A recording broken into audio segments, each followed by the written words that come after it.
just staying up high going in the corner. He's not following the truck in front of him. Don't know what's going on there. Whoa! Oh, look out! We got trouble. This is going to hurt. Uh-oh. Oh, my.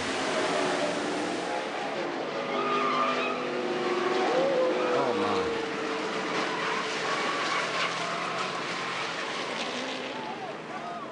my. Yep. Keep your fingers crossed.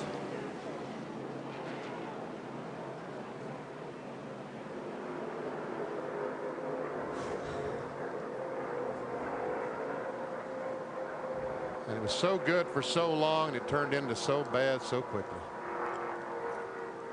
We'll be back to see what happened. And as I said, keep your fingers crossed, folks. We're at Daytona.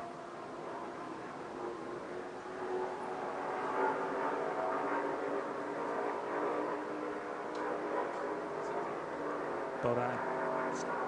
Okay.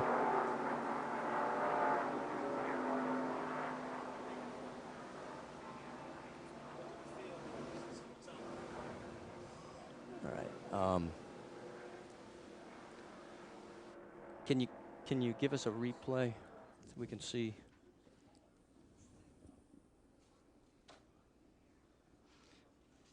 We may have spectators injured as well on the fencing. They've torn the fence down, so we want to fix that. Yeah.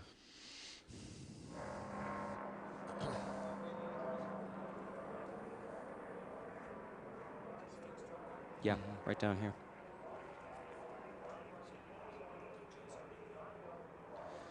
Jill, this is going to be a long one.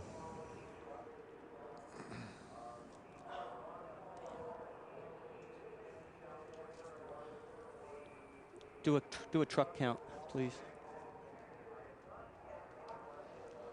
Okay. Watch that back up, Ray.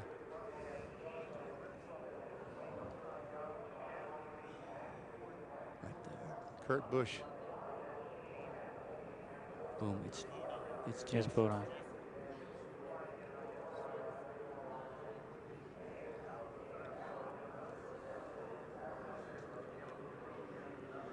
We're back at Daytona International Speedway. We are under a red flag situation, and that truck that is upside down, we believe it to be the number 15 of Geoffrey Bodine. And this was a very serious crash. And the race, as you see by the graphic, has in fact been red flagged because there's just too much attention has to be paid to these drivers involved, Geoffrey Bodine, and all the debris on the racetrack. There's just no way to bring those cars down. So we also have some damage to the fencing area.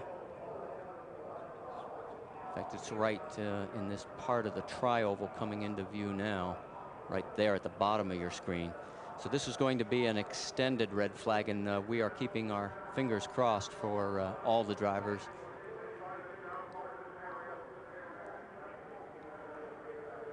The trucks have been stopped back before. There you see them lined up right before they would come into pit in.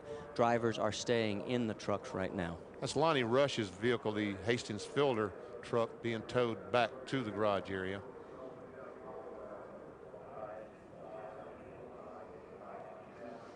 Now we do have confirmation that the truck that was upside down was Geoffrey Bodine's. No report yet on his condition, and we will keep you posted and keep our fingers crossed as we are under a red flag here at Daytona International Speedway. Stay with us. We'll be back right after this.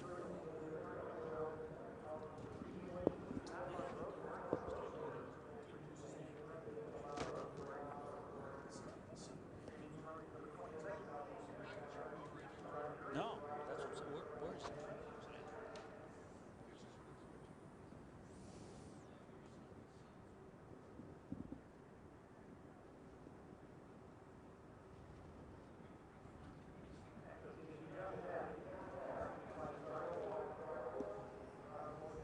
There it is, Ray. There's the motor.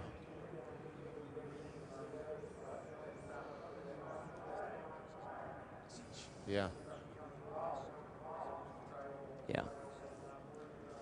Yeah, we've got some medical people down at that section of the track.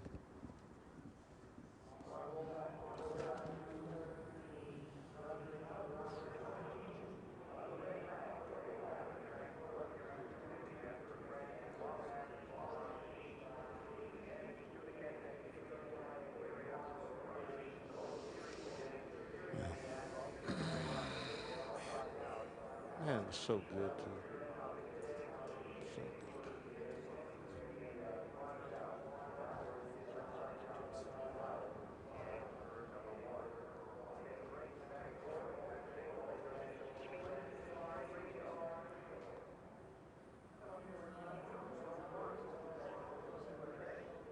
So good. We're under a red flag condition here at Daytona International Speedway.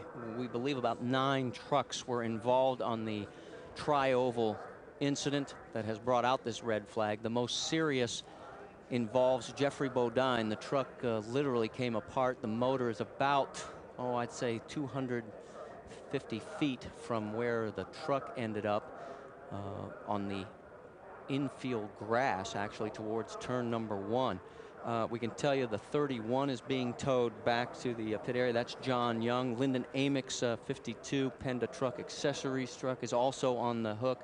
The 46 Axiom Ford is also involved in this and on the back of a flatbed being pulled out. And you can see the safety crews from high above working to take care of Geoff and get him out of the truck. We believe that they have gotten him out. We have no report yet on his injuries, and we will certainly not speculate or say anything.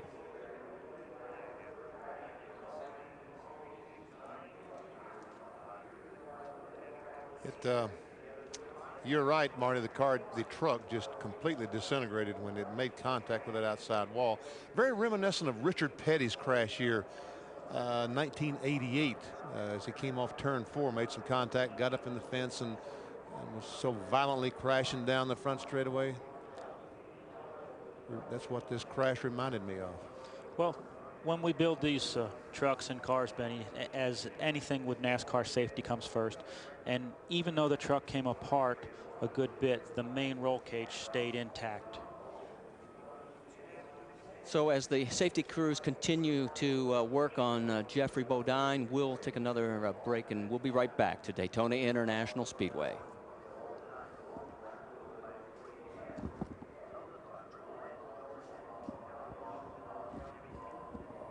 Can they? Yes, but I don't want to say, you know. Yeah, I mean,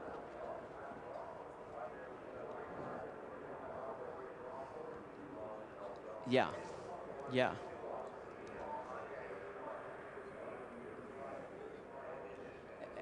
Dave or Amy, do you guys get any word from Bodine's pit?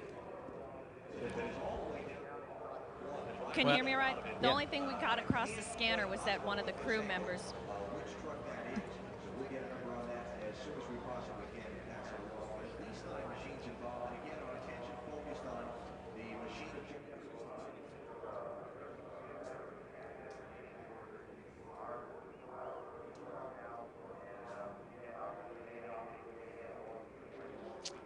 Well, the fencing crew has gotten here.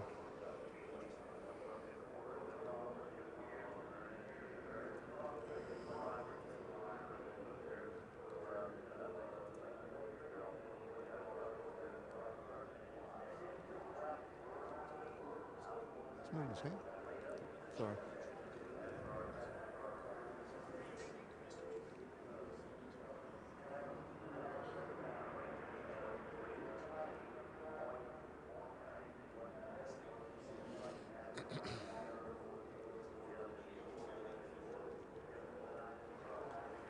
There he is. He's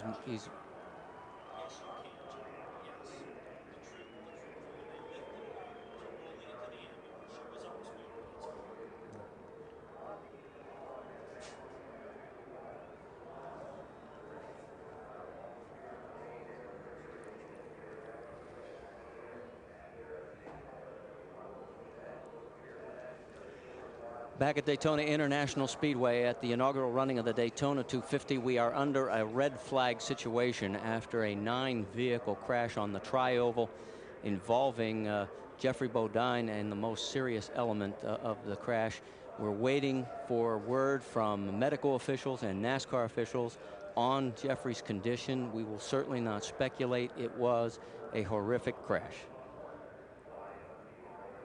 Now, this is just a few seconds ago. There, look at Geoff. He's moving his arms. That is the best news we could give you. He's moving that bag, and So Jeffrey is alert, at least, and conscious and able to move. I don't know about you guys, but I'm breathing a little bit better right now. Well, me too. That was a horrific looking wreck, but what a testament to the safety of these vehicles. Unbelievable, isn't it, Benny? I'm telling you, folks, this is just about as bad a crash in a stock car as you'll ever see in your life. The truck just disintegrated, pieces going every place, but the roll cage stayed intact. Where the driver sits stayed intact and bounced across the racetrack. Now, we want to show you just how much it came apart. That is the motor. And there is the place where it ended up. And then this is about 250 to 300 feet back to where what's left of the truck. Now, there was contact with the catch fence, and that is the damage that is there. We do not know if there are any injuries to any spectators in the stands. But obviously this fence will have to be repaired before NASCAR will allow these trucks to continue this race. Meanwhile, all the other competitors, and you see another angle of the work being done on the catch fence in the tri-oval. The other competitors are stopped far from pit lane. No work allowed during a red flag situation. We're going to take another commercial break. We'll be back, and we'll try and get some more information. As soon as it is given to us, we'll pass it along to you here at Daytona.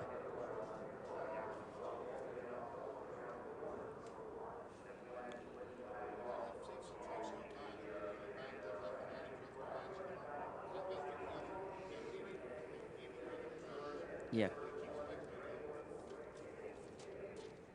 And is there a way? Hey guys, can you get us in?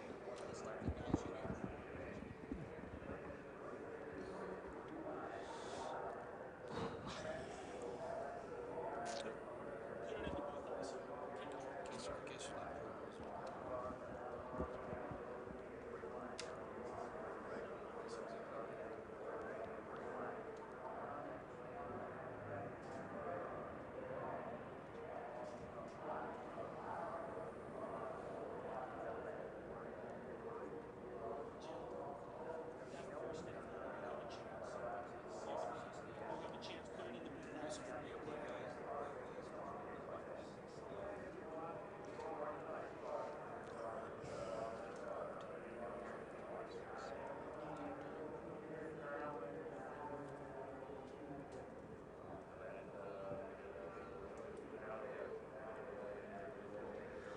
Back at Daytona International Speedway, we are under a red flag situation as we had a 10 truck crash now on the tri-oval. We've been able to confirm that. That is what is left of Jeffrey Bodine's Line X Ford. And Ray, I have never seen a truck come apart that much, but look at the integrity of the cockpit area.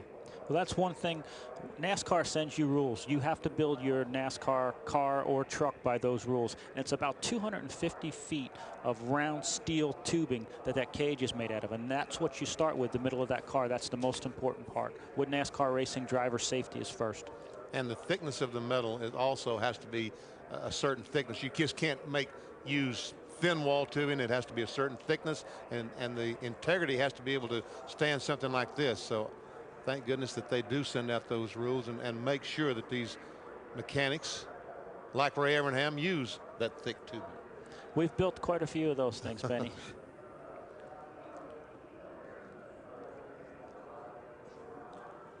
Let's show you who was involved in this crash. Of course, we're keeping our attention on Jeffrey Bodine. Amy East and Dave Burns are checking on everybody else. John Young was involved, as was Rob Morgan, Lonnie Rush, Jamie McMurray, and then also Lyndon Amick, B.A. Wilson, Lance Norrick, Jimmy Kitchens, and Jimmy Hensley. Now, how many of those guys will make it back? A lot of those trucks sustained heavy damage, none more so, though, than the 15 of Jeffrey Bodine. So 10 trucks, and the rest of them you see there under the red flag conditions cannot go to pit lane, cannot have any work performed on them. And I know what's going through their minds. Benny, you've been there. You know, they are thinking about one thing right now. Is Jeffrey and everybody else okay? Jeffrey Bodine, and one thing certainly that this big crash like this will do, it will calm this race down for the last half of the race. We won't see the 3 wide and what have you until the last few laps. And again, when the checkered flag goes in the air, those drivers once again will be thinking of victory. They'll be smelling victory, and they'll be 3 wide. But at least for the next 40, 50 laps, this race will calm down a little bit.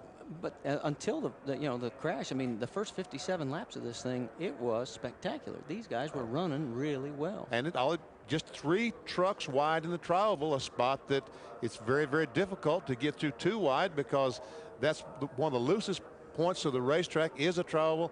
3 wide, some contact. And is it because they forget that it's only 18 degrees of banking instead of 31? No, it is. No, they don't forget that. But the wide so loose, it is only 18 degrees of banking rather than the 31. That's the motor from Geoffrey Bodine's truck on the back of the hook. We already, if you were with us during the last segment, showed you that it ended up about 300 feet from where Geoffrey stopped his seemingly endless roll.